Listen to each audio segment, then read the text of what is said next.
Okay. We are live. Oh my God, and look at that sharp picture. What is good, everybody? MR617 Beam said, how bad is the fog for the Reverb? How bad is the fog? I don't know if you're talking about fog as in foggy lenses from heat buildup within the headset, or if that's what you're talking about. I didn't really find the I didn't really find the Reverb G2 to be a hot headset.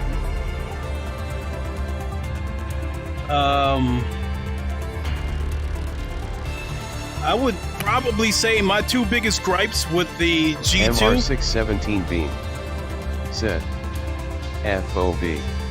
Oh, FOV, sorry. The FOV with the the Reverb G2, I believe the FOV is 90 degrees horizontal, and the FOV of this Quest Pro that I'm wearing is 106 degrees horizontal. So it's not, it's not much bigger than the G2, but it has enough that the binocular overlap isn't so, it doesn't look so tunnel vision. It is a little bit wider, and actually, the PSVR 2 has a FOV of 110 degrees, which I think is just fine. I'm perfectly fine with that. I don't gotta have valve index type FOV, but I would like something a little bit wider. And so would I like the FOV of this Quest Pro to be wider? Absolutely.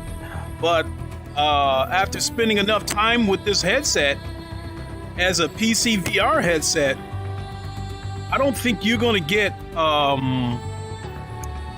everything that this headset has to offer. I think the only thing that might come even close might be the Pico 4 Enterprise. But I think in terms of brighter picture, a sharper picture, now you're talking about I think now you're talking about a Pimax Crystal, which is $1,600, or Vario Aero, which is $2,000, and that doesn't come with controllers. You still have to go off and buy Valve Knuckles controllers or HTC Vive wands, as well as the base stations. So, sure, you could go with a G2, which would be a lot cheaper, especially if you get it off of eBay, but you would be getting a smaller FOV. I think you would be getting a headset where the face gasket presses against your face. It's a comfortable it is a comfortable headset, but it does press against your face. It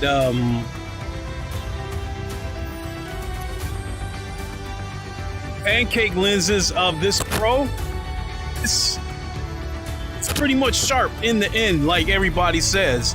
Whereas like Gaming the G2 Legends said, hi Lincoln, how much memory storage on the Pro? 156 gigs, my friend. So that is a lot of storage, and I do have use for, like, as I said in yesterday's first impressions, as a standalone headset, I do not think this headset is worth the money. But I do feel that if you're willing to spend the money as a PC VR headset, it is worth the money. In terms of the 256 gigs, even though I think Quest games don't look all that good compared to PC VR, I still have use for it as a Quest headset because I do have VR Grid Legends, and for all the negativity that game has taken because of its graphics, I think it's still a decent experience in VR. I like the physics of the game, I like the sound effects of the game, and it actually has some things I was surprised to see, like the bloom from headlights and stuff was something that I was surprised to see in the Quest version. So the problem with it is that the file's fairly big.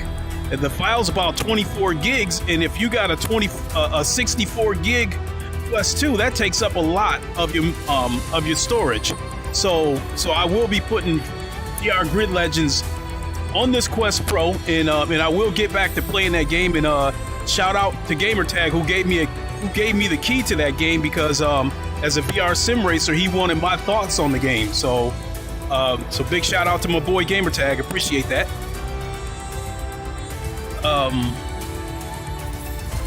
I would probably say the combination of a little bit wider FOV, its colors are so rich and got so much pop, and then in terms of the sharpness, I say it's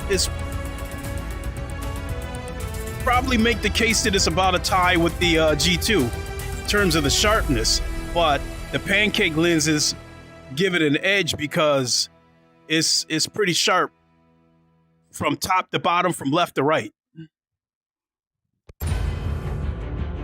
So I think I will do a single player race to get warmed up, and then we'll go look for some online races. But please, by all means, any questions you guys have about the Quest Pro, I welcome them.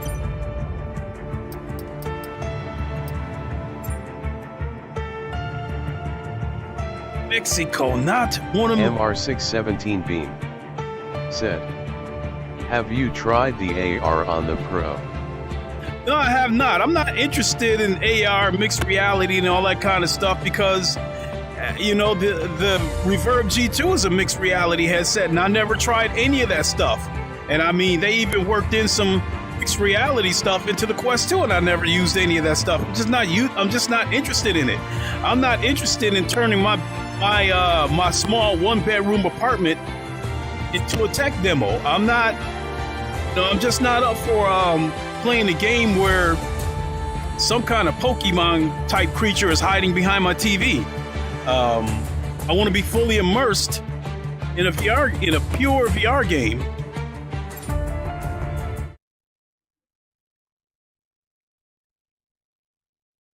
So, but I think when you factor in some of the mixed reality or AR stuff that this headset can do, if you utilize every bit of this headset, then yeah, I'd say it's definitely worth the $1,000. But I think, unfortunately, the eye and face tracking has little to no support.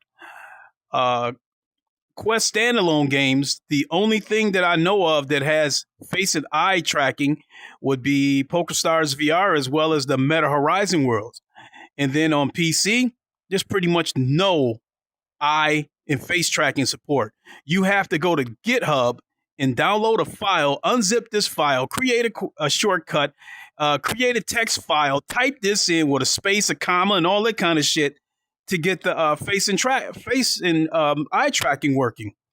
And I think a lot of that is Meta's fault because they advertised this headset in the beginning as an enterprise headset. So I'm guessing that devs probably figure why even bother utilizing the face and eye tracking if not that many people is going to buy this headset if it's not a gaming headset.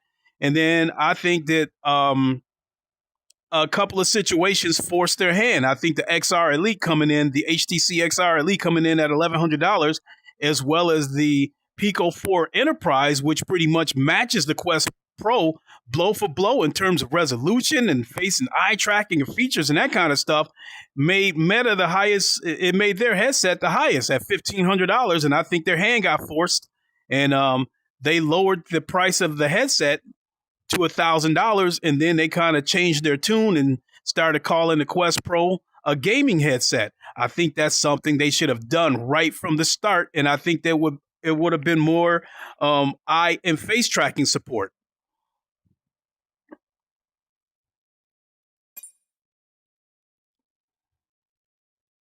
MR617 Bean said, does the face and eye tracking work with VR chat? That's another, as far as the, I got to clean these lenses. As far as standalone VR chat, that remains to be seen because at the Meta Store, it says nothing about eye and face tracking, whereas PokerStars does. Give me a second here, folks. Welcome.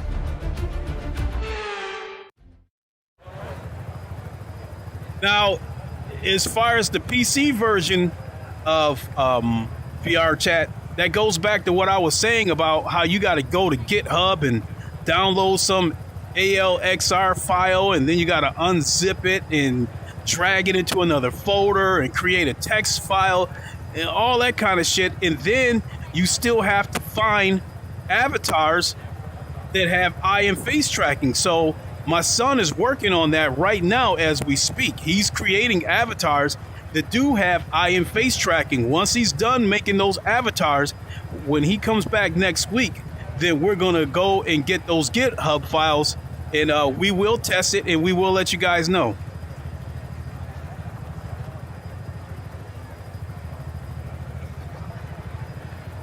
So I think one thing that this game definitely has an advantage over the G2, as I was telling people, that this has more of a 3D picture than the G2.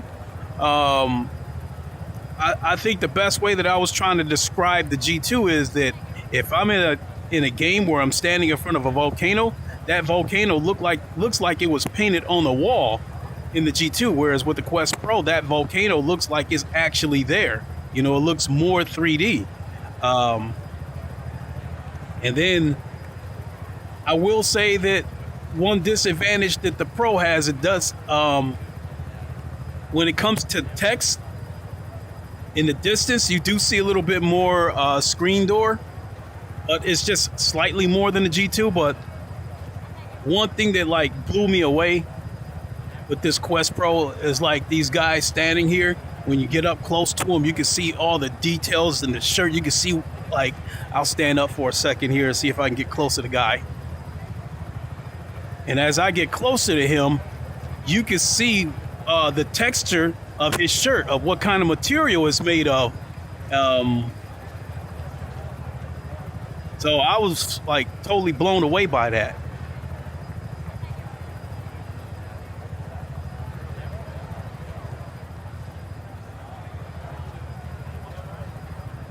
Look at that detail right there. You can see that heat trail coming out the exhaust.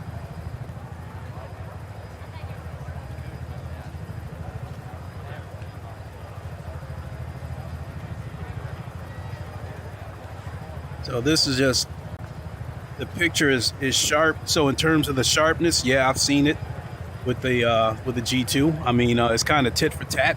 There's some games that's still sharper on the G2, and there's some games that I feel are sharper on the Quest Pro. But one thing that is undeniable is the FOV, or the sweet spot, better yet, of the Quest Pro is undeniable, as well as the colors. The colors have absolutely, the colors are more rich. And I think it helps the world look more alive. Hole in Dan's sock said, hey. Hey, Dan Sock, how you doing? So, let's do a quick race. Let's go.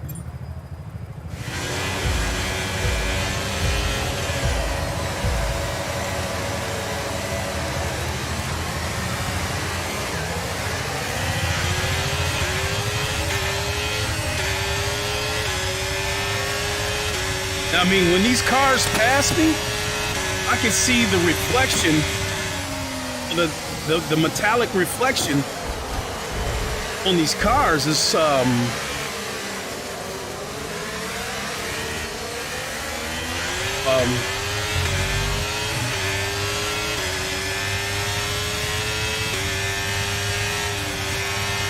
Hole in Dan's sock said, it's Jackie Chan energy with Mayweather energy. We in here, y'all, blessings and love. Hey, thanks, Dan Socks.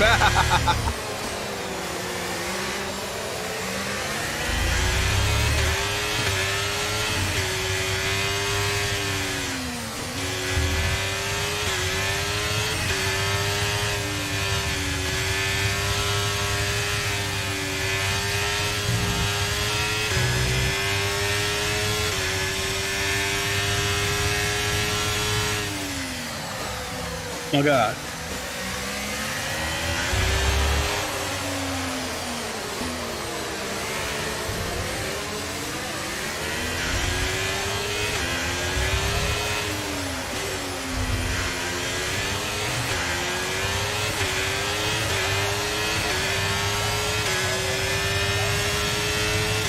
unfortunately, with this game, you guys are still seeing the stretch screen. That is an EA issue, not an issue with my setup. Use your overtake button more. It's time to utilize some of this energy. Come on. Hole and Dan Saw said, do you think cleaning the HUD a bit would help? Or do you require all items on the HUD? For you guys' sakes, like most of the stuff that you guys see up there on the HUD is for you guys. But in terms of the stretch screen, yeah, as I was saying, that's an EA issue, and Ham is going to be speaking to EA about that because EA got in touch with him because you know he is like an affiliate with them, and they got in touch with him, and I guess they want some input from him on things that they could improve. And oh my God, in terms of the VR implementation. Hole and Dan Saw said, oh okay, thanks.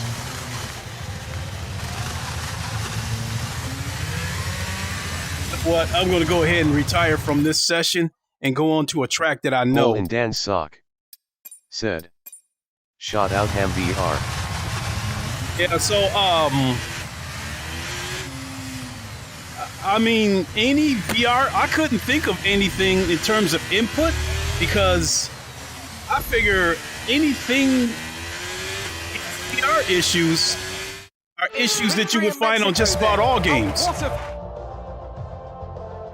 Red Bull put up. But he's got a few ideas that he plans to submit to EA.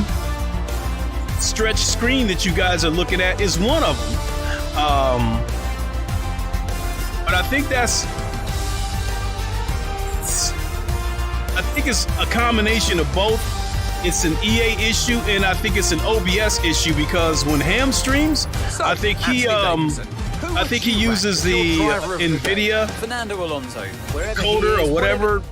He uses that, and if you check out his streams, the screen doesn't look as stretched on his streams as it does on mine. And his streams are a little bit sharper because the 4000 cards allow you to use the new AV1 encoders on OBS. So that's something that I will be testing in the future. So if my PC can handle it, you will see some sharper videos. It would allow me to stream at 1440p or even 4K. The Brazilian Grand Prix has hosted some of so with the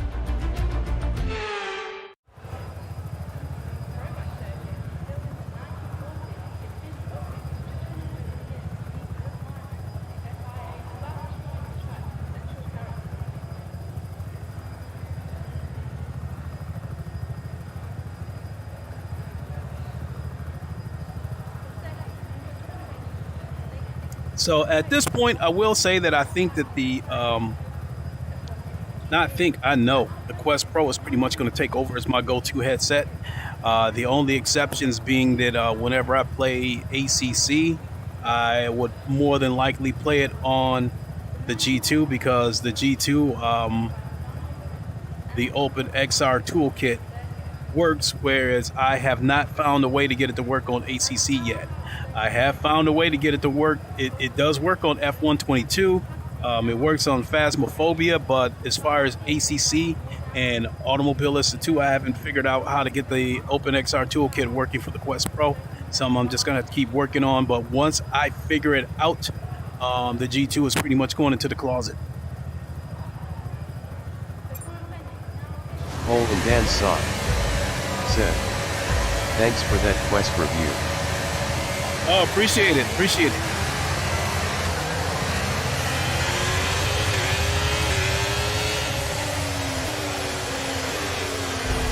Just like, man, this car's right there in front of me. How rich the colors are.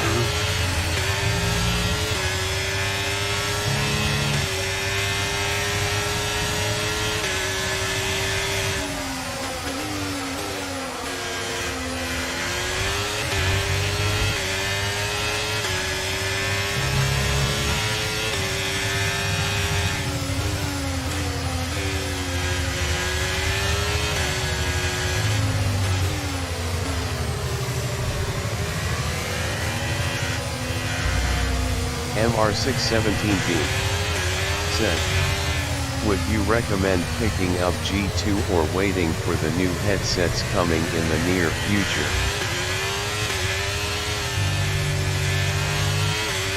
Oh boy. I'm gonna need a second to think about that one.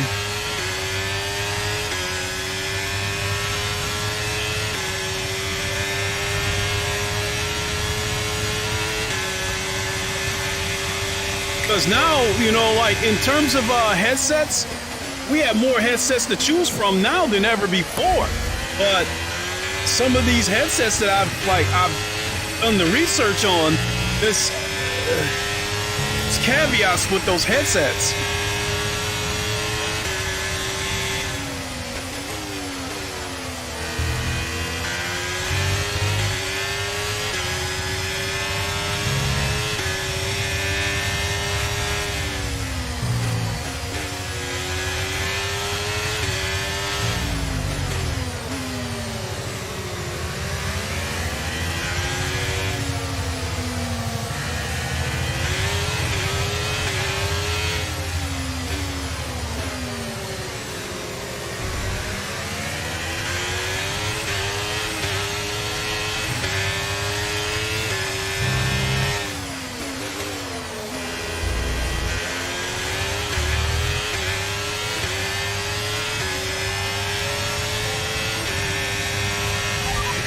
Past, make use of the overtake button and see what you can do.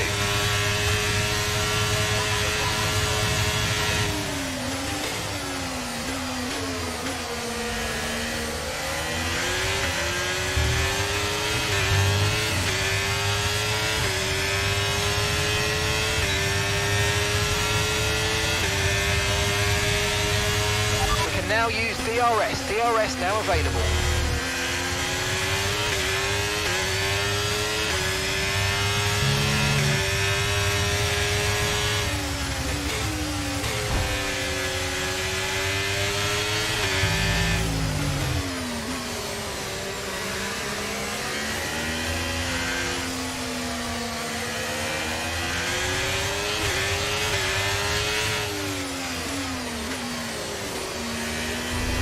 This headset also has gaze tracking, created rendering like the PSVR 2 does, but no one's using it. I mean, same deal. You have to go to GitHub and download files and shit like that, and it will work for the few games. The headset has to be connected wirelessly, and that's where the drawback is, as far as I'm concerned.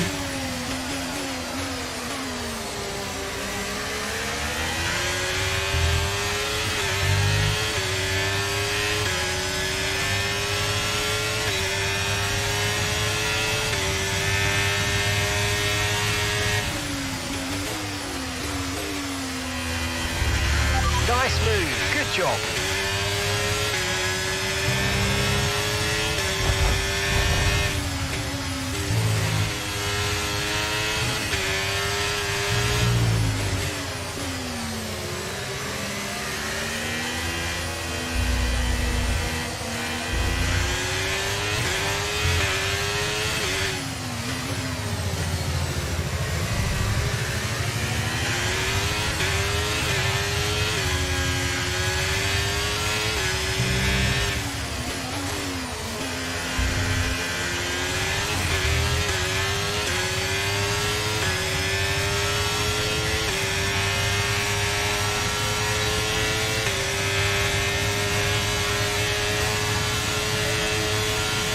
Okay, you've just started the final lap of the race. Final lap.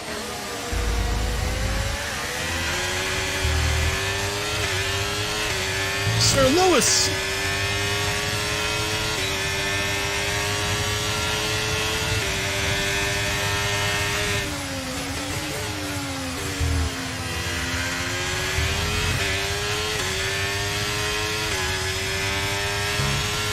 Yes, that's done it. P1, you're leading the race.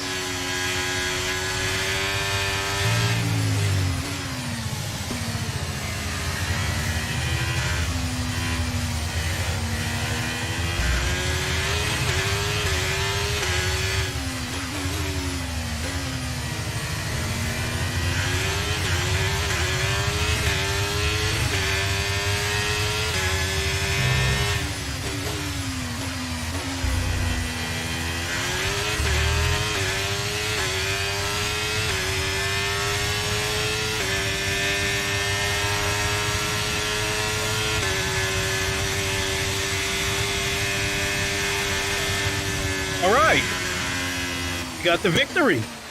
Ah, fantastic drive. That's just fantastic. Amazing. You deserve that race win. Well done, mate.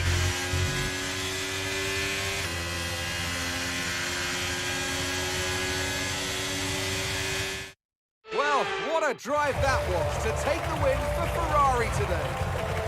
Anthony Davidson, how do you think they were able to set themselves apart today? Okay, I'm getting ready to come back to that question about there's being quick, and then there's being quick. whether to get a G2 or wait for the other headsets. If you can do that, you can capitalize on other people's errors without making many of your own. And that's an approach that can push you a long way up. And here we are. Gory Glory 0209 said, "Hello Lincoln. Hey, Glory. Congrats on the new beast. Now, let's Hey, discuss thank you, I love it. thank you. Hope who you would like you it." say is a contender for Gory Glory 0209 said, "How have you been doing?" I've been doing pretty good, and I don't think it was a question of whether I was going to like this headset or not. It was a question of whether I think it was worth the $1,000 or not. When I've got a G2 sitting in front of me, and the G2 is the sharpest headset that I've ever had. And after watching a few videos, other content creators that have Quest Pros have kind of said the same thing, that they've had the G2. And they wanted something with a bigger sweet spot, and they wanted something with a little bit bigger FOV. And the Quest Pro, I think the Quest Pro fits the bill. I mean, not saying that it's the best headset, but I think it's if the Pico 4 Enterprise was available in America, I very well could have tried that, because again, it is, they have pancake lenses. They have IM face tracking. I think the resolution might be a little bit higher, but I would say that Meta probably has the advantage in the tracking department because they have mastered inside-out tracking. So now to answer that question about whether to get a G2 or wait for the other headsets, there's a ton of headsets out there right now. And I know people probably get sick of hearing that word. It depends. It depends. It depends. But it really does, because Gory Glory 0209 said, "Fob, colors, sweet spot is good with those pancakes. yeah, I the won't color- buy Pico as that Chinese crap and the software is super junk." I will say that the colors are unbelievable on this headset. I'll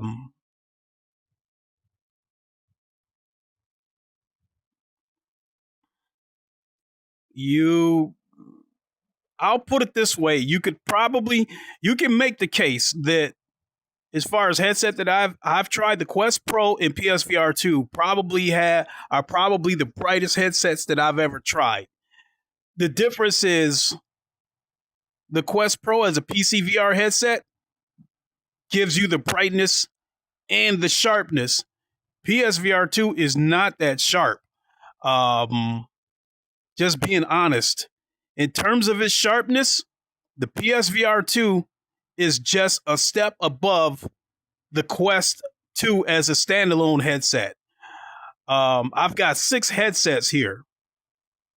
I've got 2 Quest 2s, a Quest Pro, a Rift S, a PSVR 2, and the G2. And if you want me to rank them, from top to bottom, I would say the Quest 2, in terms of the sharpness, the Quest 2 as a standalone headset is the worst. Because it's running on a mobile chip, so it's only so much you can expect in terms of the sharpness and terms of assets, reflective surfaces and that kind of stuff. After that, I would say PSVR 2 is next. So they're second from the bottom in terms of sharpness. Next after that would be my Rift S. Yes, I said it. My Rift S is sharper than the PSVR 2 because it has the advantage of being connected to a PC. I'm being brutally honest. I think the PSVR 2 headset itself is a great headset, but I think the PS5 is underpowered. I don't think it has enough power to make games look, like a PC. I mean, I've seen compromises in several games. I've seen assets missing. I've seen limited features, etc. So yeah, Glory 0209 said, distortion curve I have set to low. PSVR 2 for a normal person who wants to get in VR with PlayStation is enough for them. It is. But it does not have the power and only can do to a certain level.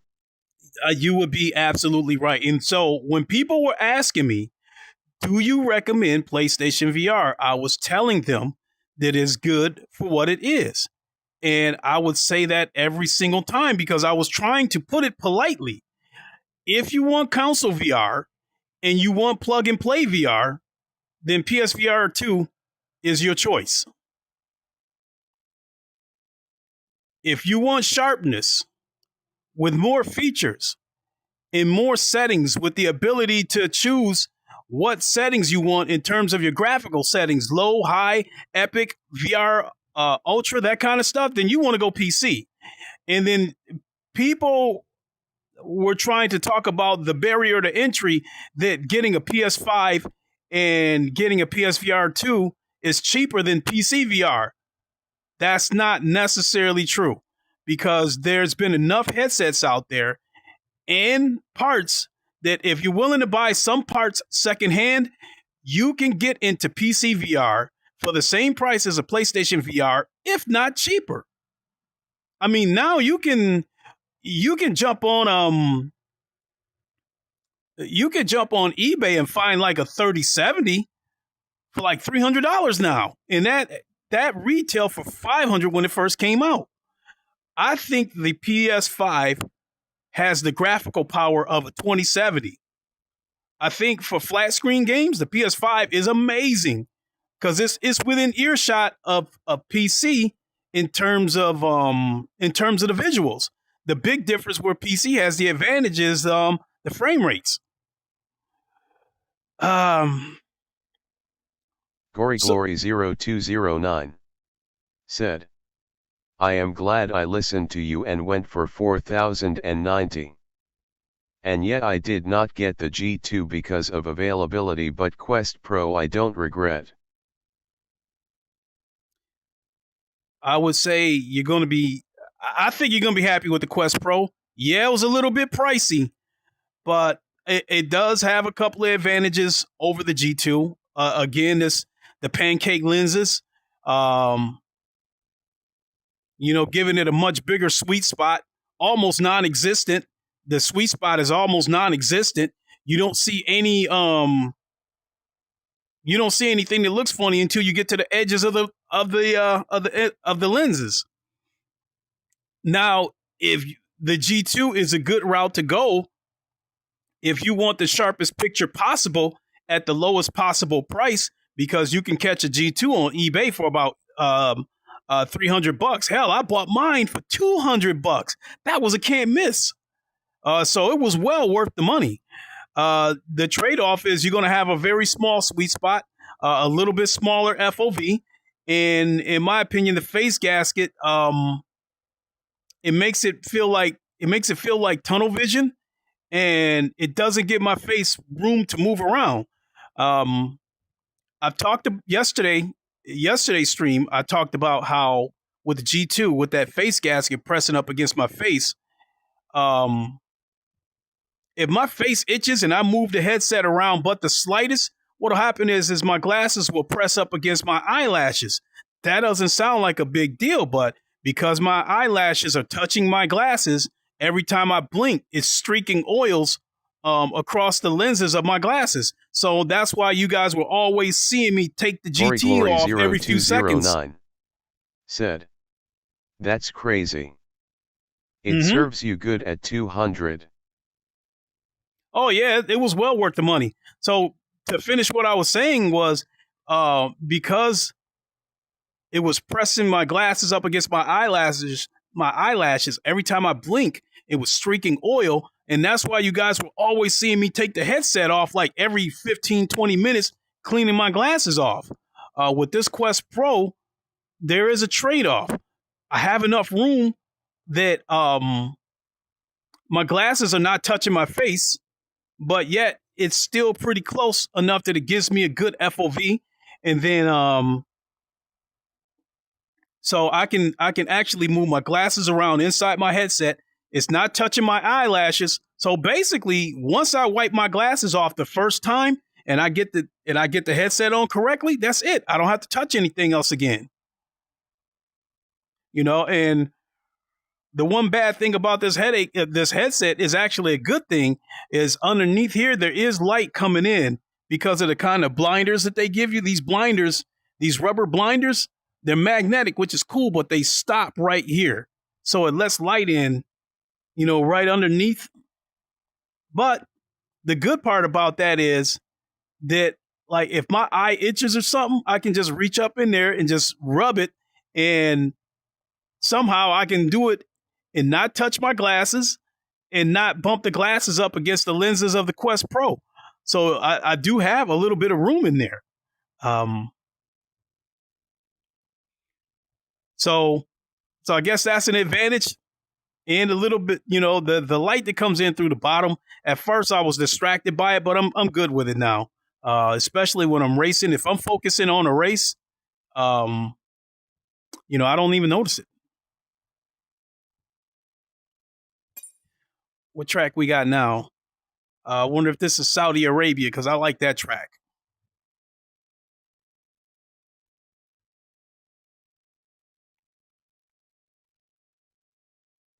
Oh, Las Vegas. Glory 0209 said, I play without blinders, and in 10 to 15 minutes I don't notice the light. Welcome along to Las Vegas. But if you focus and look for it, you will. I use it to look around keyboard LOL. How will that affect the drivers? I do find myself lifting my head up so I can see my wheelbase through the light. I don't know this track very well, so I probably won't even finish this race.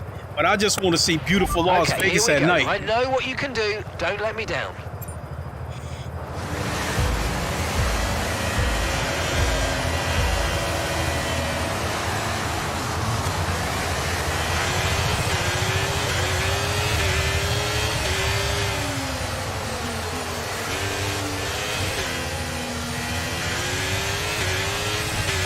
Artful said, Good day Lincoln. When Quest 3 releases, the Pro will get a new lease of life. I am sure with the AR abilities of the Pro wouldn't sell mine.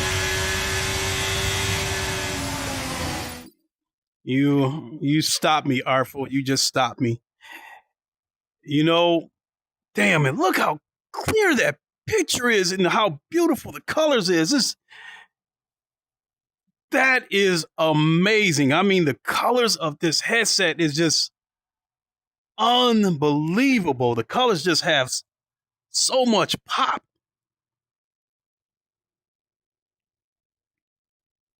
And these reflective surfaces of this car, they're not as reflective when I see them through the G2. You know, I see the reflections, but it doesn't have this metallic look, like this metallic paint look, like over there on that Red Bull car. My God. Glory 0209 said, Quest 3 will not have the same panel. This panel on Quest Pro is 2 separate panels. Yes. To cut the cost on Quest 3, it will be 1 panel. Yep. And I understand that's what gives the Quest Pro an advantage in terms of the beautiful colors. So there's still going to be some things that the Quest Pro, in my opinion, will probably be able to do over the Quest 3. And I'm thinking that these colors will probably be one of them. I'm thinking that the Quest Pro will still have more vivid colors than the Quest 3. I will say this, though. If you want a Quest Pro, but you don't want to spend $1,000 for it, I would wait until the Quest 3 comes out, because I think there might be some people who might sell the Quest Pros on eBay for a little bit less once the Quest 3 hits. In fact, I was on eBay and I saw a Quest Pro with an asking price of $700. This is the buy it now price. 0209 said, play at night and make sure that local dimming is in. When I played a night race, I almost fell off and crashed. You are right, it is beautiful. It is unbelievable. And I'm looking at this mirror right here, and just the clarity in that mirror is unbelievable.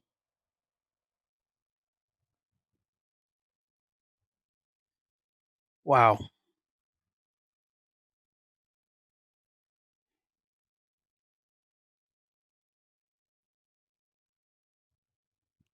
So I'm saying that, like, in terms of the clarity of this headset, I'm not blown away by the clarity of this headset. It is amazingly clear. But I'm saying, because I've been using the G2 for so long, it's tit for tat. I see the clarity of this headset, give or take, about the same as the G2. But because these are pancake lenses, basically the entire picture is clear rather than just the spot in the center. And then undoubtedly, the Quest Pro has a color advantage over the G2. Just these colors is just unbelievable.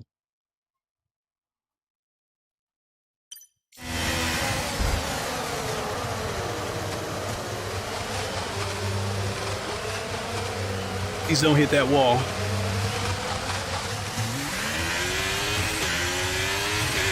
I've never really done this track, so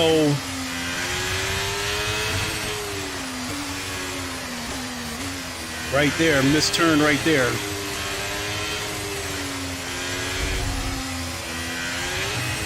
Okay, we've been given a time penalty. It will go against our finishing time at the end of the race. Get your head down and let's get it done. Louis Fussell said, thanks for sharing, boss. Glory 0209 said, Lincoln, whenever you have time, can you do F123 settings for graphics you are using? I can show you right now.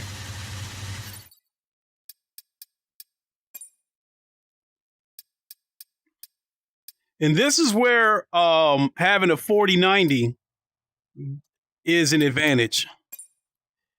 You guys see the graphical setup.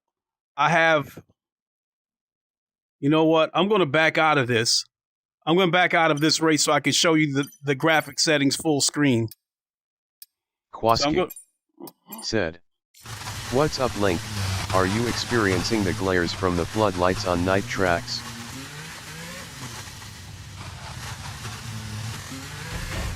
I never really paid attention to that because I'm still too blown away by the amazing colors in this game.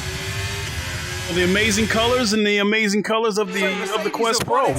Never really paid attention to that. Tell me, Ant, how do they manage to achieve this win? And then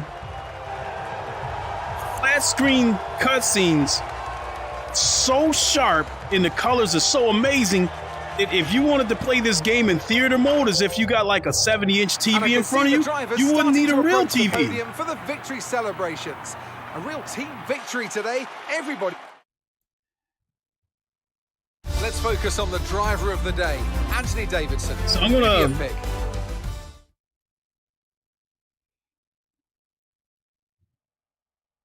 Is this Monaco next? No. But let me back out.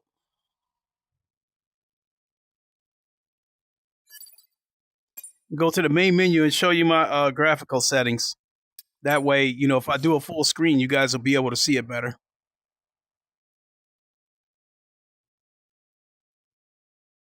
Glory 0209 said, no, this headset does not glare. I just continue to be amazed by the colors of this headset, as well as the large sweet spot. Said, thanks, Link. Absolutely. So let's back out and go to options, settings, and here we are, graphic settings. Glory0209 said, when you watch a movie you will be blown away too. I don't doubt that. So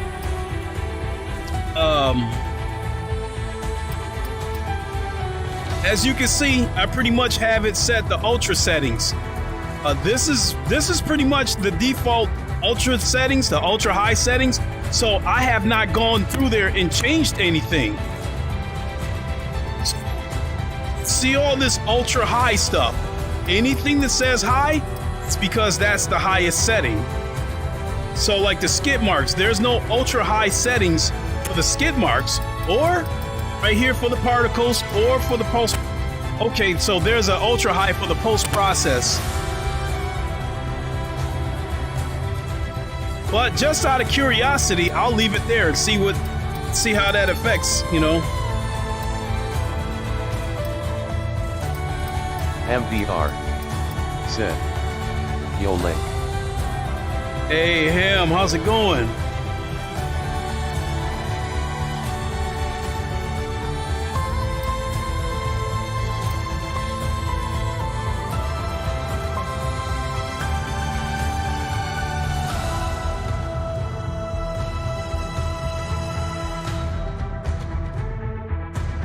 MVR said, show the video mode and the VR settings too.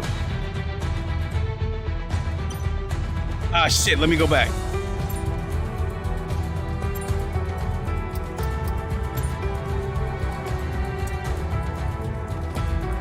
So you guys see my resolution right there.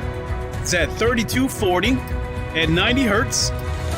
The scale factor, which would be the equivalent of the pixel density of ACC, I've got this set to 125. I could probably crank it up a little bit more. I've got the, you know, by default, the bloom and the God rays and all that stuff is turned off.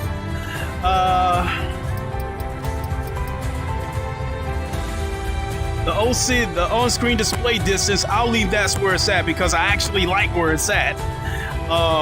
So let's confirm these changes.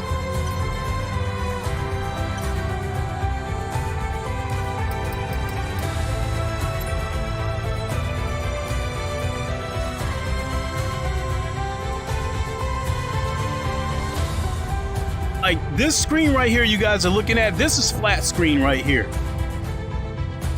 To me, the sharpness of this picture right here is as sharp as any 4K TV.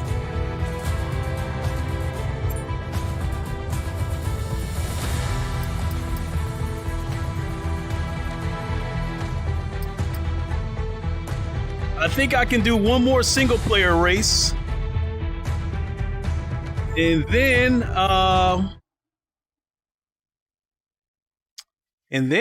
we'll go do an online race. By the way, Ham, if you're still watching, what is our next session? I mean, I know we're probably going to get together tomorrow, but what is the next race that we'll be doing?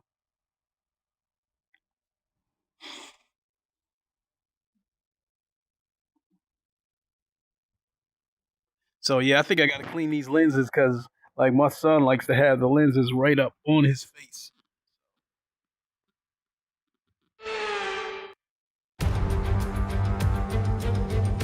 Welcome to Abu Dhabi. We're just about to start today's race here at the Yas Marina circuit. It's a track known for its long back straight, which serves as a fantastic opportunity for overtaking, going into the slow speed corners that follow it. Well, Ham, if you're still watching, what are you going to do about your next headset? What are you going to go with?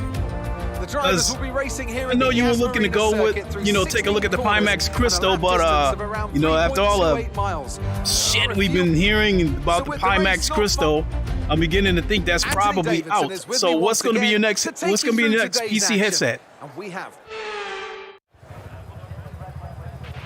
Okay, here we go. I know what you can do. Don't let me down.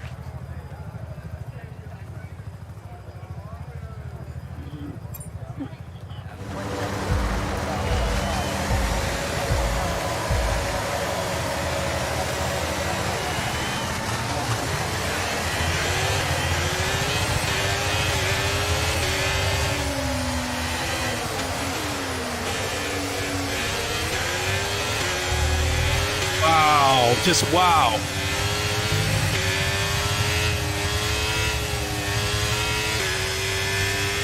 Like, just wow.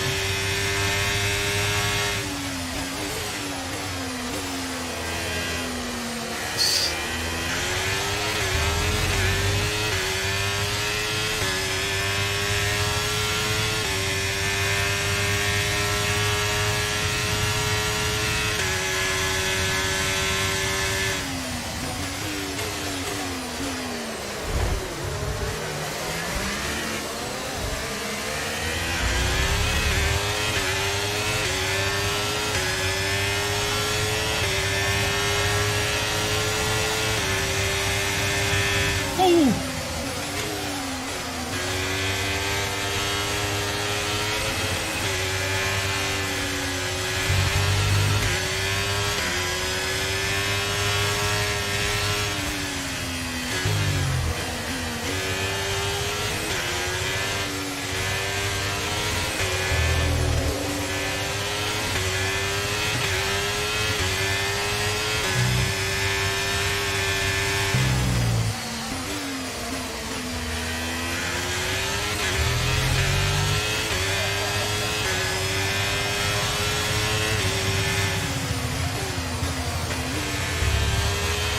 Let's use overtake and burn off some of this energy.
Okay, DRS is now available.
job. Nice overtake.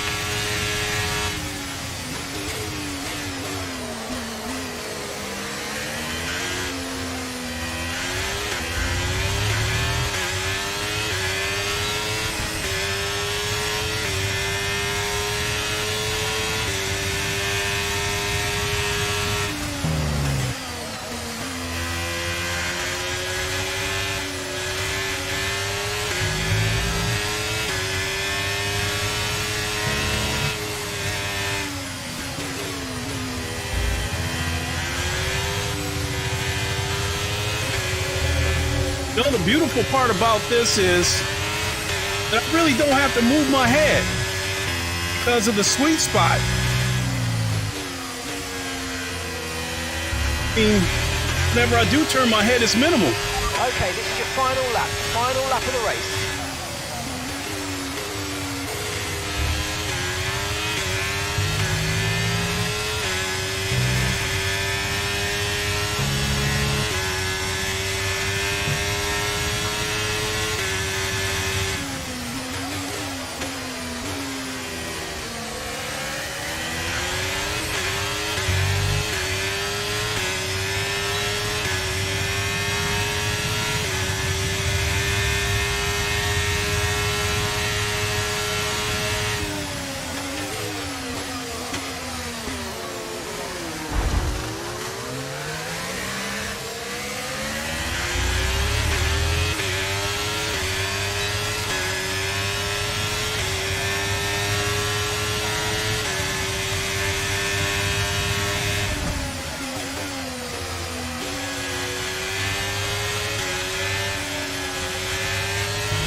Oh shit!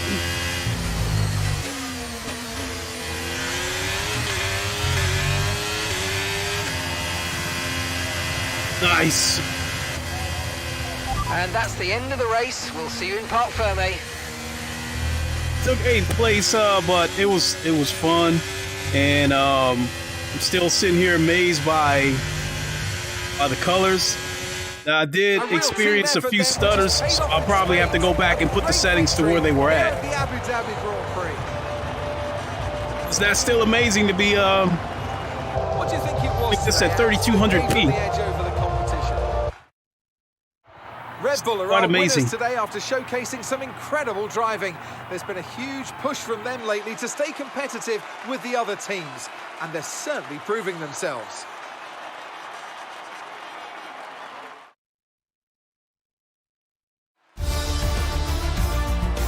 Some amazing talent out on the track today. But Anthony, who would you pick Fastest as your lap. driver of the day? I think it has to be Fernando. I had the fastest lap. I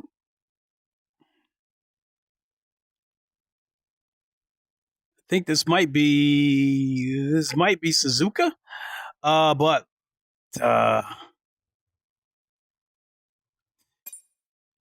let's go back and change those graphical settings. Yeah, we'll just leave that there.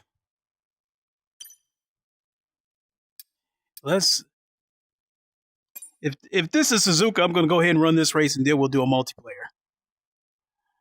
One of the reasons why I like doing single player races, this is China. Nope, I don't know this track very well. But it does look gorgeous at night.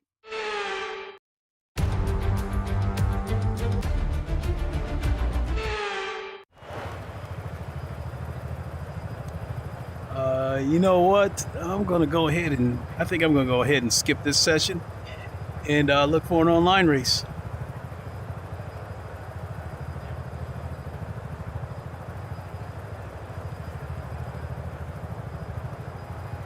One thing that does amaze me about this game in VR is that, like, look at those fans up there, all those fans moving around and shit.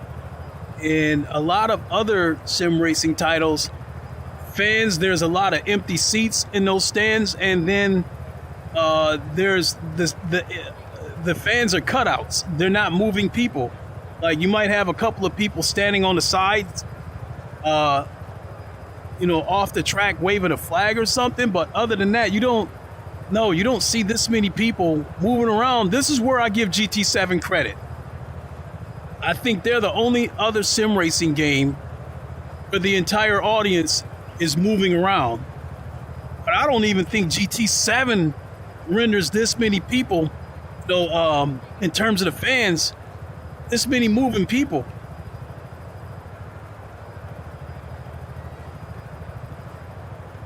And so even after EA kind of patched F122 and they got it to a playable state, you know, as far as the VR goes, when I like saw this and saw all the fans moving, I was like, okay, got to give them a pass. Because at the time, they were the only VR game that rendered this many fans was moving, and they weren't paper cutouts.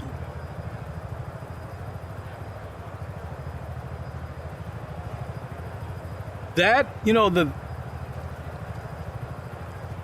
that along with, you know, the engineer that I talked to when I'm in a race, then like the Sky Sports broadcast point of view, it makes me feel like I'm in a race that's being televised on Sky Sports. And then, you know, even though I've gotten off to a bad start this season, the co-op career that Ham and I are doing, the communication that we have, where we're constantly talking to each other and like, okay, he's in 5th place, he's planning to come into the pits on lap 8, that kind of stuff.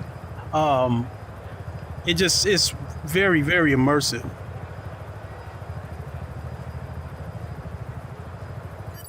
So let's go look for an online race.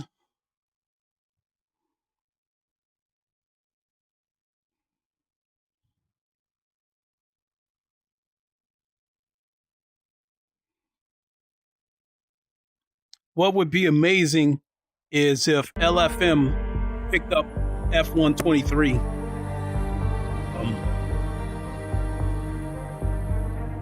I can probably say right now that if Low Fuel Motorsports caught in F123, I would probably do most of the racing there.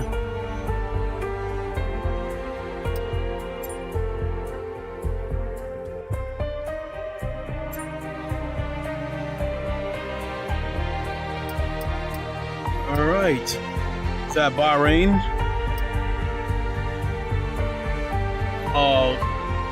Clean drivers only.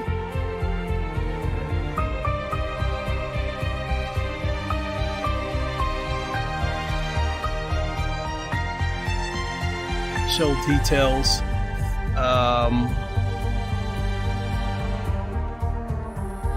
Well, car damage is standard. Oh, I gotta get in here. Even if I have to wait for the next session, I gotta jump in there.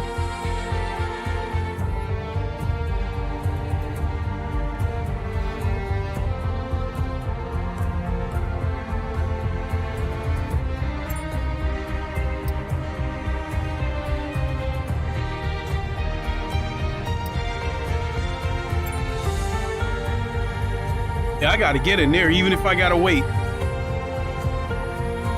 Because with the damage being on standard, that means if people do any dirty racing or do any dirty, dumb shit, they could destroy their cars and be knocked out of the race.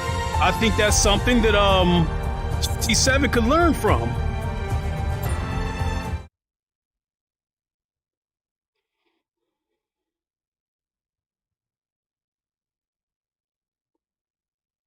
Did I make it in time?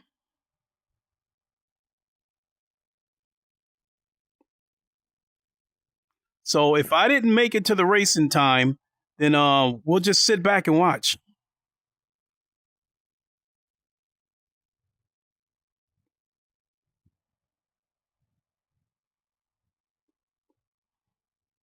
And this is at Silverstone, one of my favorite tracks.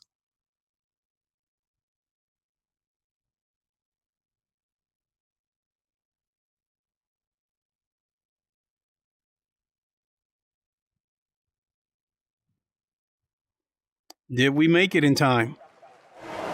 Oh, did not. So I'll just leave it here and we'll just we'll watch this race. Remember, standard damage is on. So anybody do any dumb shit, they will wreck their cars.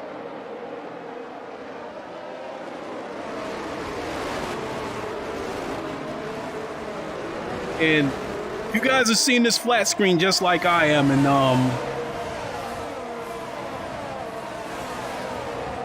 this picture's unbelievable.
GoryGlory0209 said.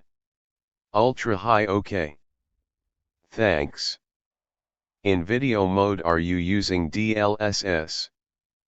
GoryGlory0209 said. Hello Ham. Louis Fussell said. Yo UNC, have you played Hubris on the Pro yet? Ham VR said. And back to graphics settings and video mode. Ultra high OK. Ham VR said. Hey Gory Glory. GoryGlory0209 said. Gotcha pixel density, I think where I messed it. Thanks so much, man. Ham VR said.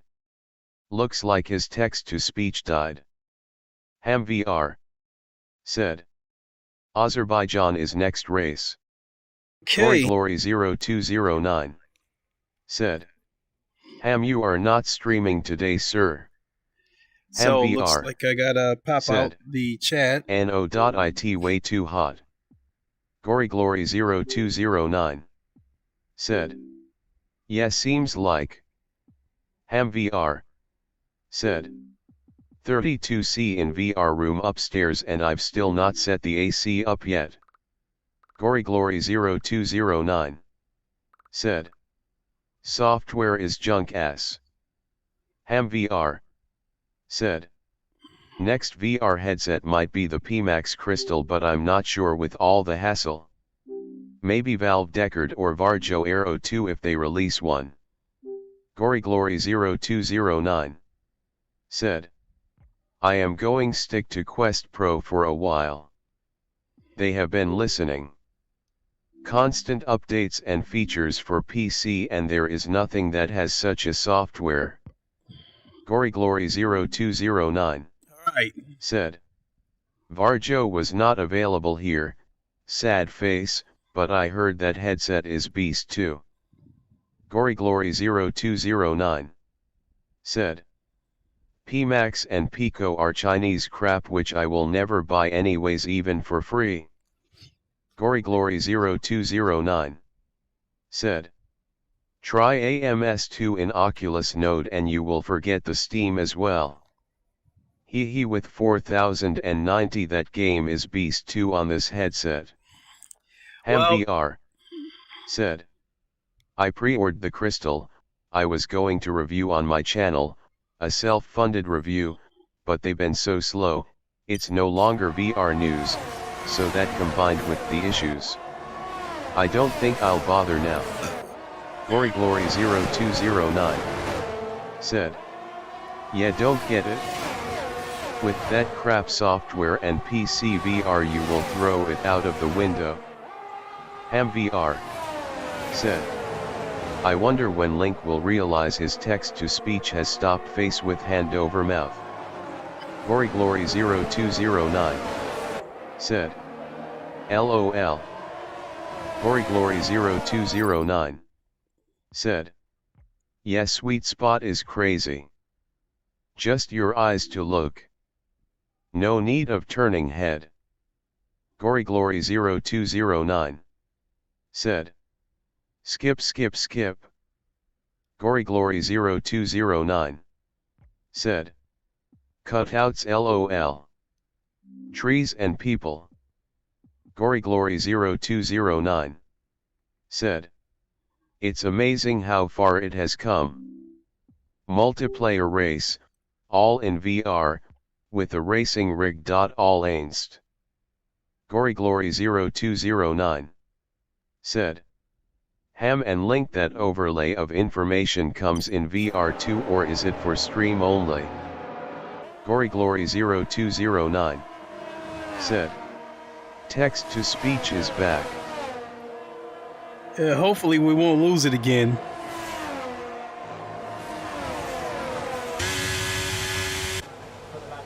That's just one of the things about, like, when you layer these windows on top of each other on a PC, it's almost like the top one gets the priority and possibly the second one might be active, but as you get lower down the stack, those ones, you know, you almost might say get suspended. Louis Fussell said. Are you guys going to get the Quest 3 when it comes out? Am I going to get the Quest 3 when it comes out? I don't know. I don't know if there's any reason for it.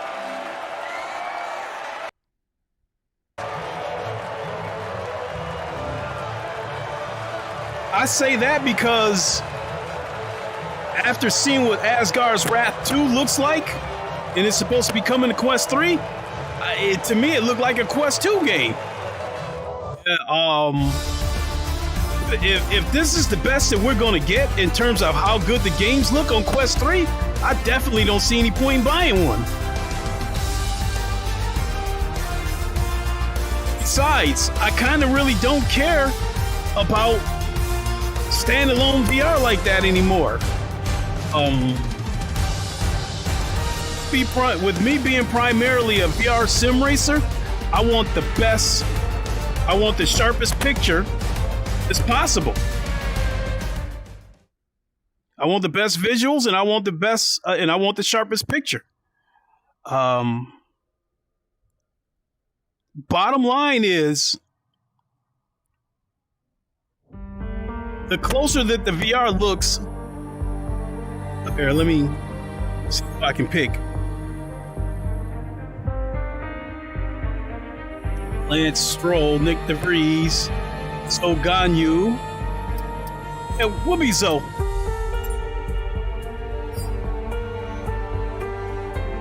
Go from flat screen to VR, there is a noticeable downgrade.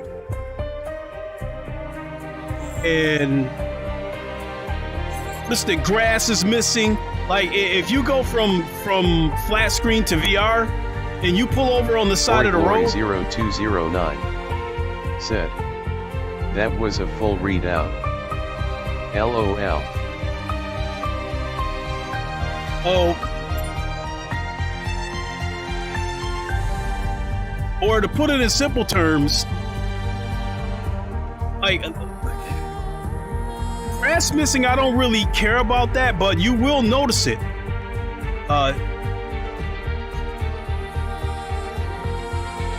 So like GT7, if you go flat screen, you'll see grass. You'll see all the blades. Said, nay, no reason. Now, and then if you go from flat screen on GT7 to PSVR 2, that grass now looks like green carpet. That doesn't really bother me. It's the sharpness that I want, because 0209 said, they are redoing the software and that will be on Quest Pro 2. Mm-hmm. So when it comes to VR sim racing, the sharper the picture is in the distance, the better it is for me, because the more I can prepare for an upcoming corner, especially if it's a track that I don't know very well. If I'm racing on a track that I don't know very well and the background is blurry and I don't see that corner until I get right up on it, I'm going to fly right off the track.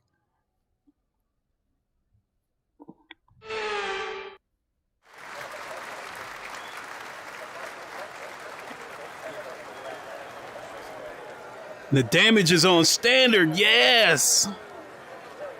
So if anybody do any dumb shit, they will pay for it. And I am Zo Ganyu.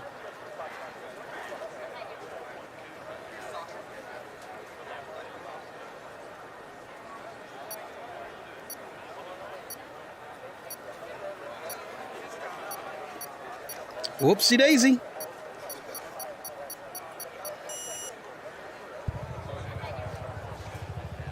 All right, let's go.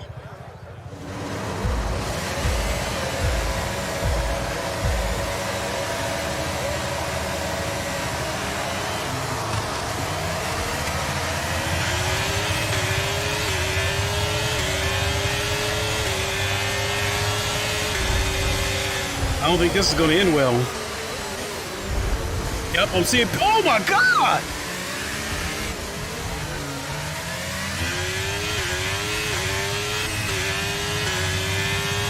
I saw pieces flying everywhere, and then I see the car go in the air.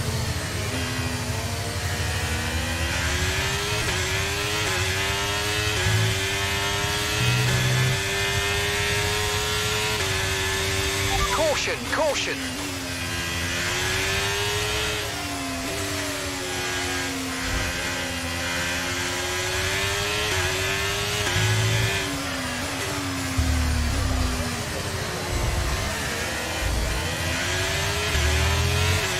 Saw debris on the road.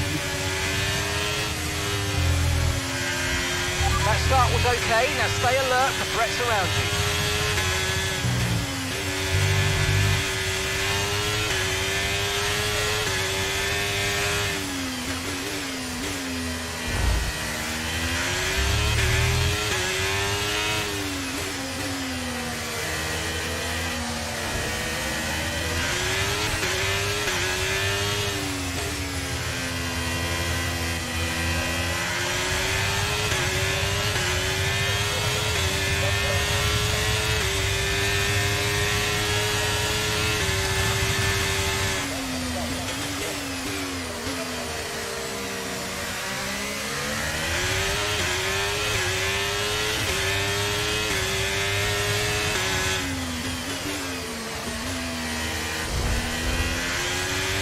That's P12.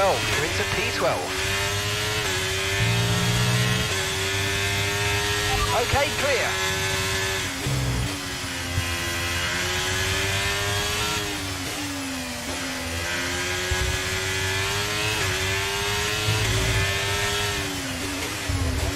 God, this dude is all over the place.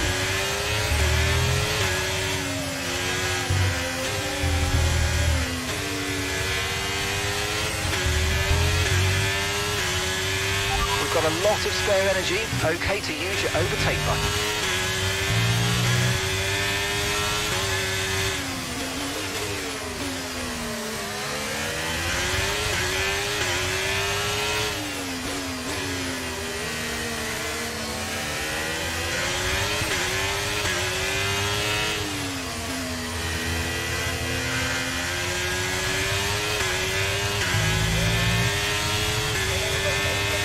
DRS now enabled. DRS enabled.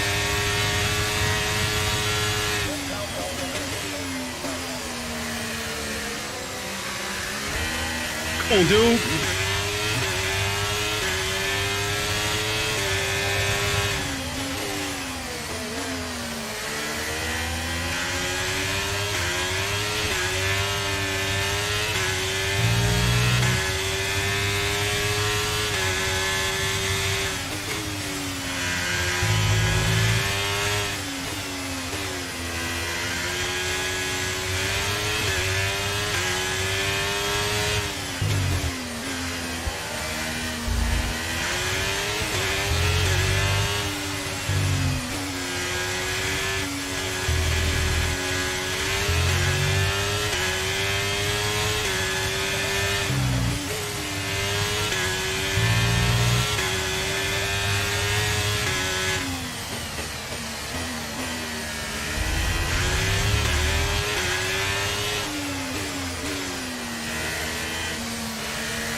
Gap to your teammate ahead is 11.6 seconds.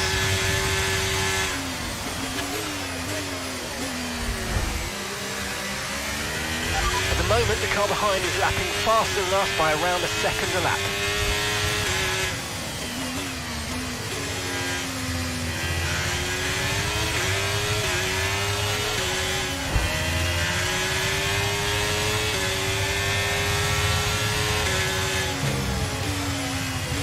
What, man, what are you doing?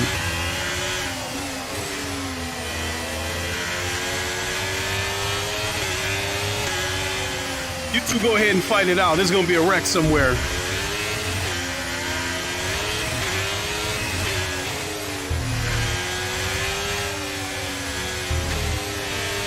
Green flag.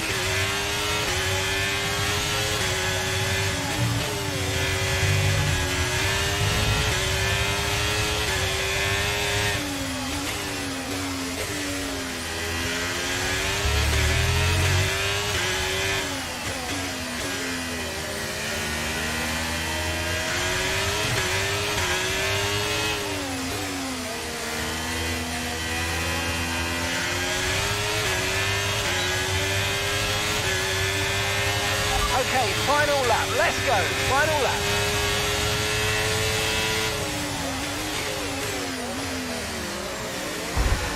Oh my God.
Did I lose the text to speech again?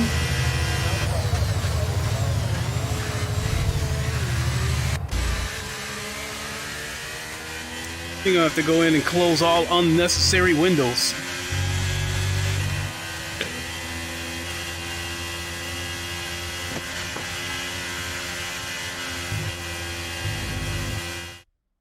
GoryGlory0209 said, "Good racing link." Thank you.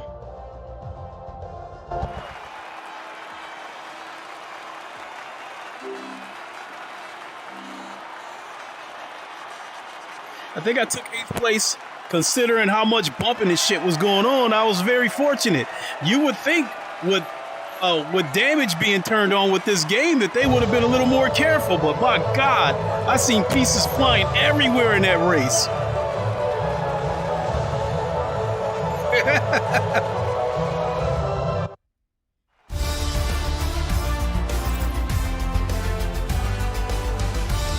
I took 8th, but I was way off the fastest lap, like 5 seconds off. Artful said, "No, I think we went quiet to let you concentrate." Thanks, Artful.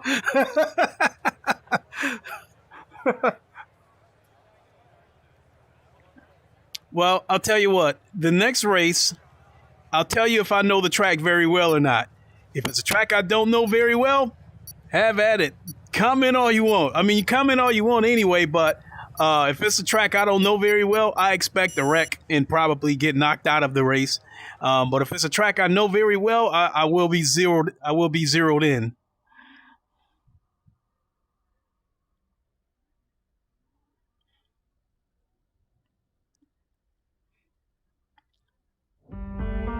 Oh, Spa. Yes, I know this track very, very well. In fact, I know Spa enough that, yes, go ahead. Feel free to still ask me any questions during the race. Let's see. What do we got here? We got 1, 2, 3 Xbox people. We've got 1, 2, 3, 4, 5, 6, 7, 8, 9, 10 PlayStation people. Steam, we've got me. 1, 2, 3 Steam. But oh my God, those PlayStation peoples. Now we got a 4th Xbox person in here.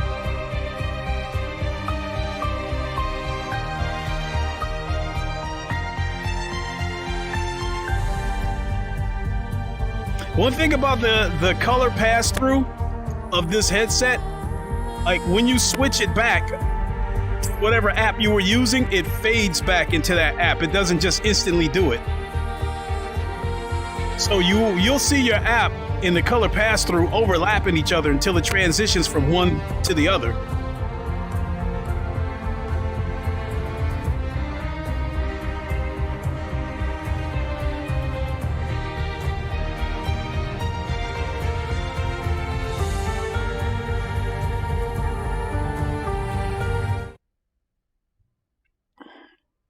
GoryGlory0209 said, "True." Mm-hmm.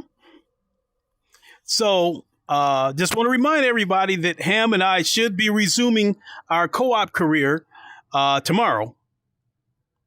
And the standings I believe Max Verstappen has the most points individually, and I think Ham is second, and I'm in 8th place with 15 points. I got to get him some help.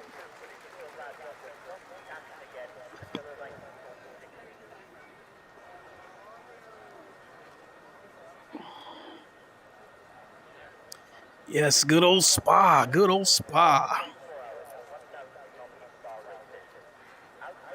I at least need the gloves on my right hand.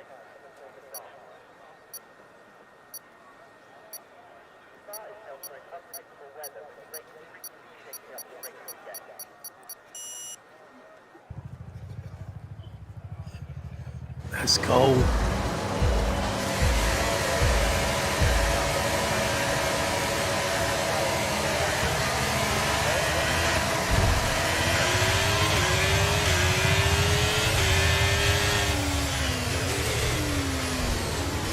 Oh, look at that carnage. Glory 0209 said, PlayStation people bought the game thinking it will be VR LOL. Holy shit!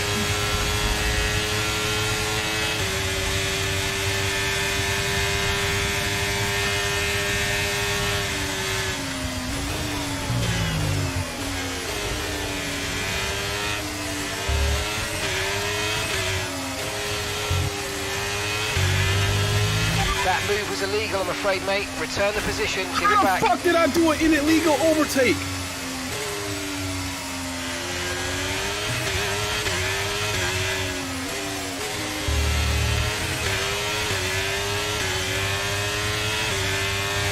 All right.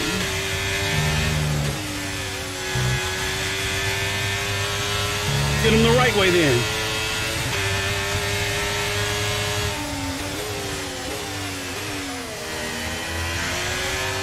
Let's keep that pressure on him.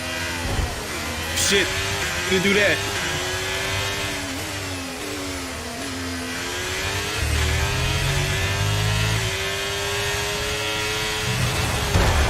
Oh shit! That looked bad. Are you all right? Let me know you're okay. Ah! Right into the wall.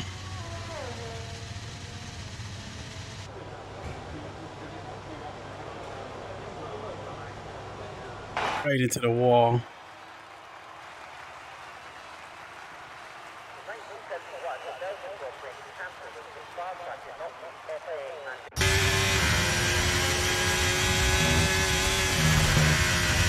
Look at that. 1, 2, 3, 4, 5, 6, 7, 4, 6, 8 people out of this race.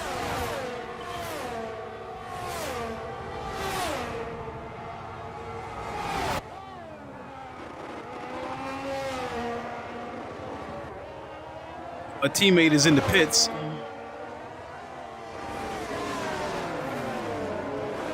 Well, I guess feel free to ask me anything you guys want now. Glory 0209 said, damn, that's fast. Yeah, it was fast. But, you know, I like these kind of races because, like I said, there's damage in the race. So, now look, one of the reasons why there was so many wrecks. Glory 0209 said, what, you did not even touch him? No, but if you look at the 8 cars that are out of the race, 2 of them are PC people. That's me and this guy Blaine's. The rest of them are all PlayStation people. So we got, out of 8 cars that are out of the race, 6 of them are PlayStation people. Where I'm going with this is console racers are more likely to have kids and people using like hand controllers, Xbox controllers. Therefore, they're not going to be as skilled in a race like this. They're going to cause a lot of wrecks because, like on turn 1, when this race first started, I mean, I seen pieces and debris flying everywhere.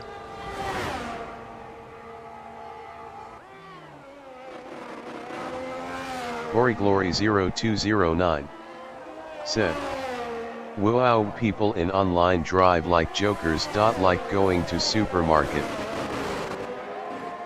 Still, I think GT7 learned something from this. No penalty system is perfect. But I do think, as far as sim racing games goes, this game probably has the best penalty system because it's the closest to the real life penalty system. And then when you add the damage factor into it, you have to be careful because if you damage your car, you're out of the race. Whereas GT7, you slam into the wall and bounce off of it like a pinball and get right back into the race. You've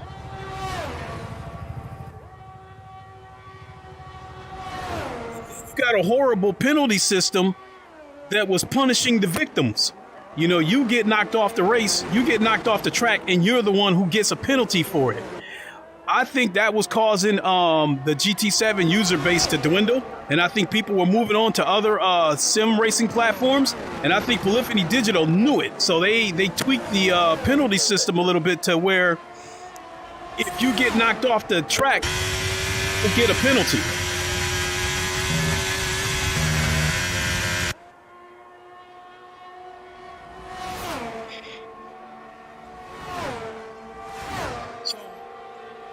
I say all of that to say this.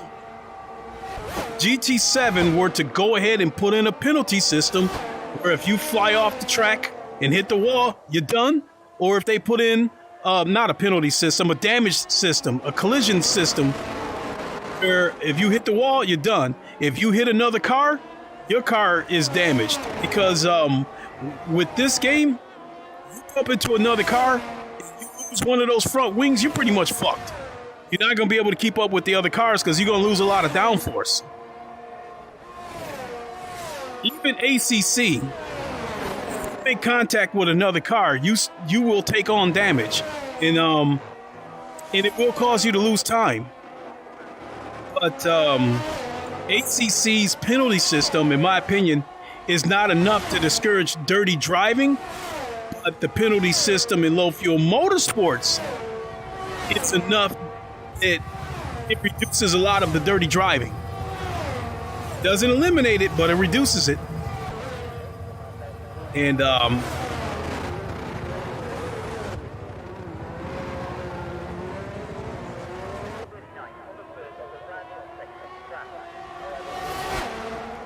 as far as them telling me that I had to give the position back, I don't know what happened. I thought I took that guy clean.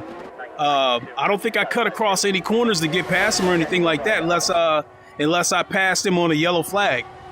Now the guy that hit me, yeah, I felt it. I felt the clunk in my wheelbase. Car went sideways and I couldn't control it. Went right into the wall. So I'm not upset. It's just one of them things, you know.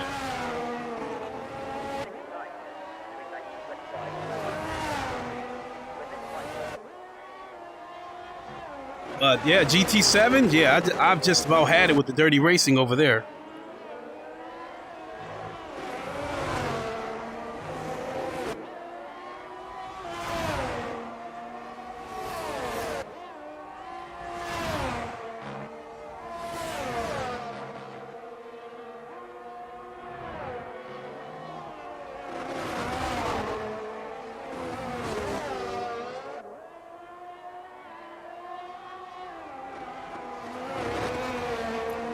I think at the moment, the only problem I probably have with this game is sometimes the sound effects from the other cars can be wiry.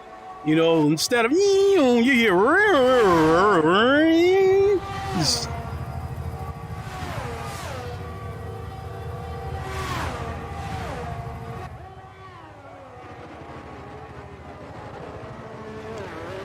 This is last lap right here.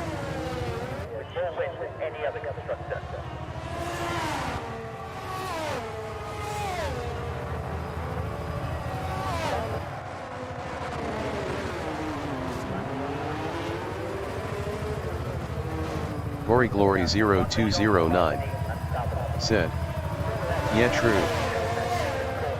So I'll do one more race, win, lose, or draw, and then I gotta have my son drive around the block a couple of times because he's working towards getting his full driver's license.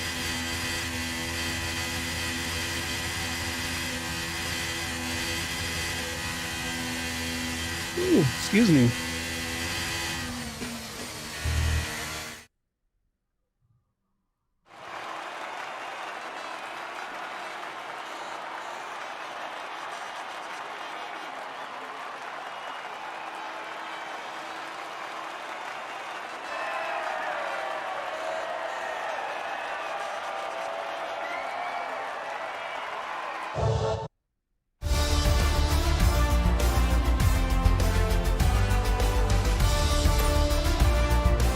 We had a lot of DNFs that race.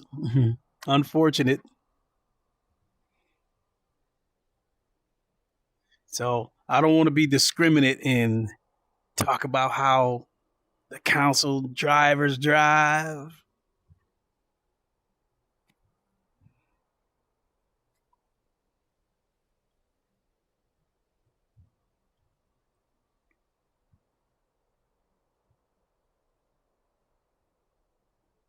So I don't really feel like the stuff that's happening in these past two races, I would like to think that it wasn't dirty. I think it might be a case of people using controllers, people not being very experienced in this game.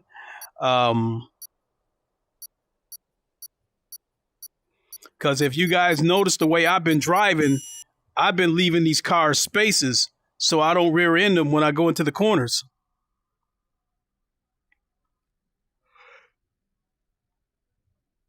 All right, where are we headed next? If it's a track I don't know, I might have to go ahead and shut this down. The Netherlands, we are at Zandvoort. I do know this track, so I will hang around for this race. Get thirsty too, so I think I'll hang it up after this race. But I've been thoroughly, since this game came out, I've been having the most fun with F123. With all the sim racing games that I've played, I've been having the most fun with this one right now.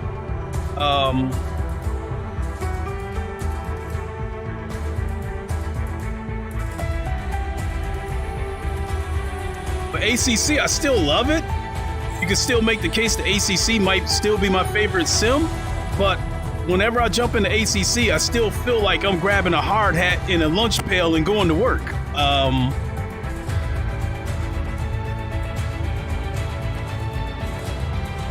I come into GT7 with the resting bitch face because I already expect people to be dirty, so I already walk in there kind of not being happy about playing it. And Automobile List 2 is in terms of the sharpness, I think it's still the best looking VR sim racing game that I've ever seen in terms of its sharpness. I just wish they would. Glory 0209 said, "Yeah, that's why I stopped playing GT7 online. One day I just lost it." The game hasn't been fun. The fact of the matter is, I have not really had that much fun with the game from the beginning when it first launched. What I was hoping was that I would get past any issues that I was having with the game. I thought VR would make me get past it. I thought VR would make me see past it, but it's just not. It's not fun when I try to stream GT7 for you guys and I try to put on the best race possible, and then I have some idiot that rear ends me and sends me off the track, and then I get hit with a 3-second penalty because of it. It just wasn't fun. I even tagged Polyphony Digital and told them that their penalty system is dog shit and they need to fix it. I'm nobody to listen to, but enough people complain, they will fix it.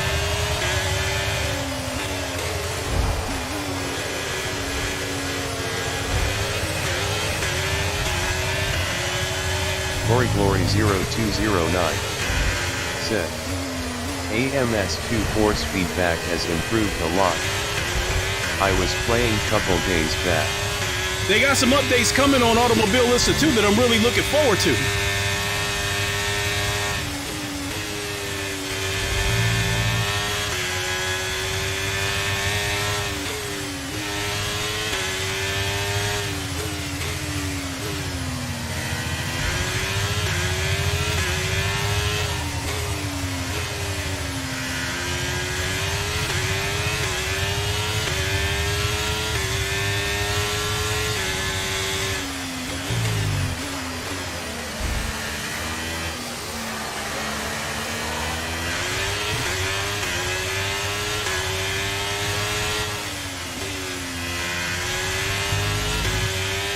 Ooh, somebody hit the wall. I seen pieces flying into the pits. All right, I don't have to worry about him then.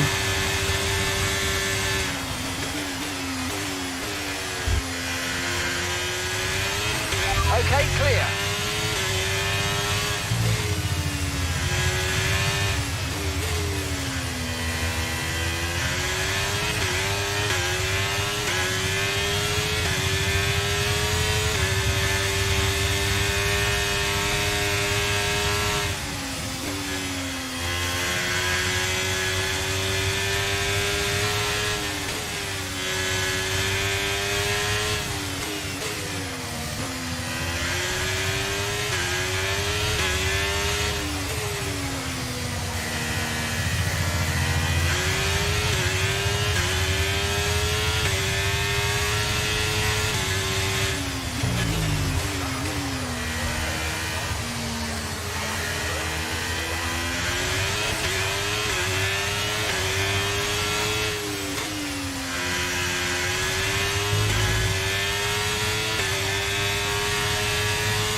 Now use DRS. DRS now available.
Flag.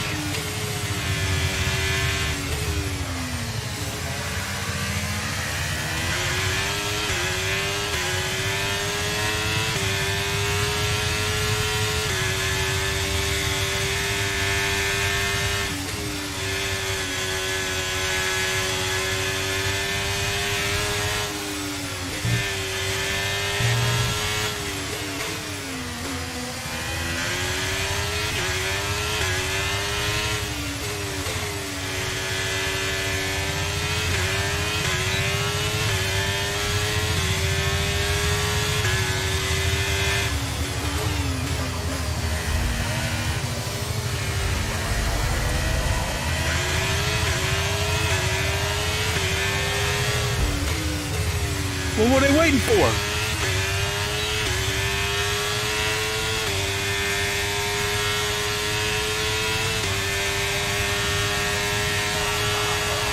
Final lap, final lap. Push, push.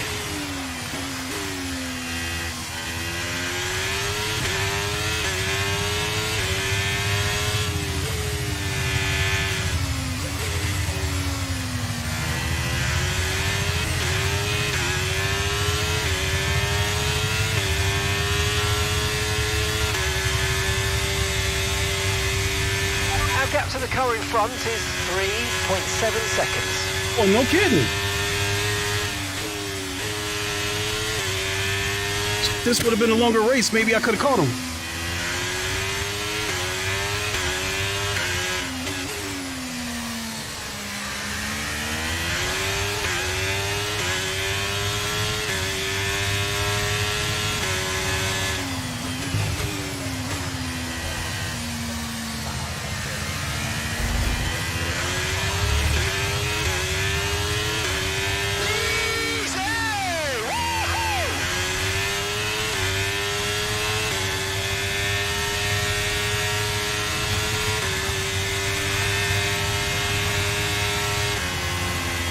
right. We took fourth.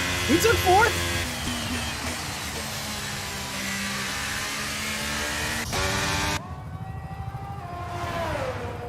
Damn, but look at all the cars this out. 0209 said, all right, I am going to get off.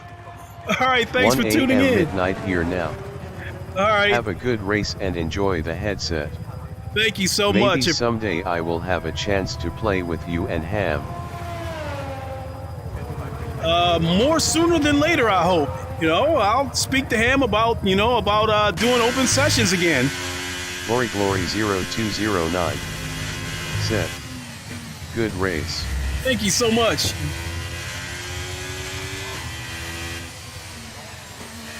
I think I'm gonna get ready to leave it there anyway, because I gotta do a couple of things with my son, and then I know once we get that out of the way, he is going to want this Quest Pro, because he's liking this headset too. So yes, I am happy with this headset. Yes, I am happy with this headset. Look at it. If we would have had a few more laps, maybe I could have got a podium.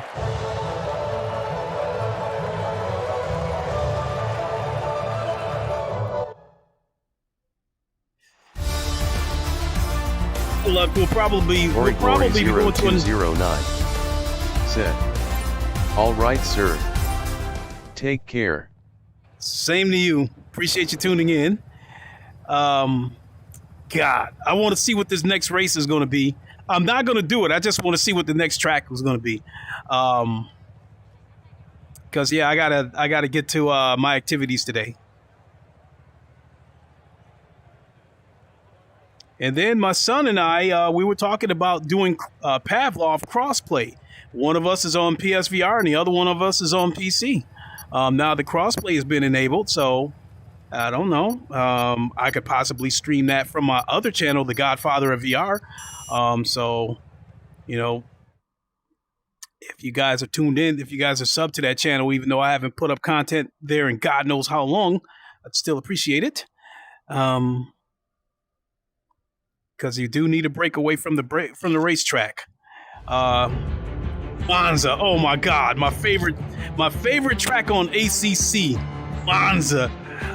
This is another track where I know I would finish in the top 10, but I'm gonna go ahead and leave it there because I got to get to my activities, and we'll just see what happens next.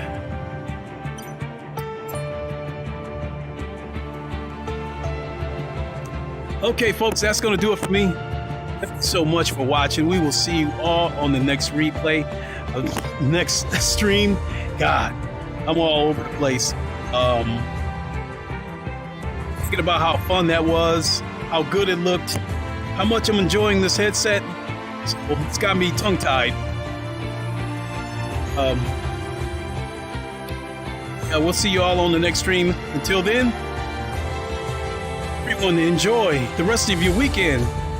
And until the next one, you all know the line. Wakanda forever, long live the king, and deuces. Have a good one.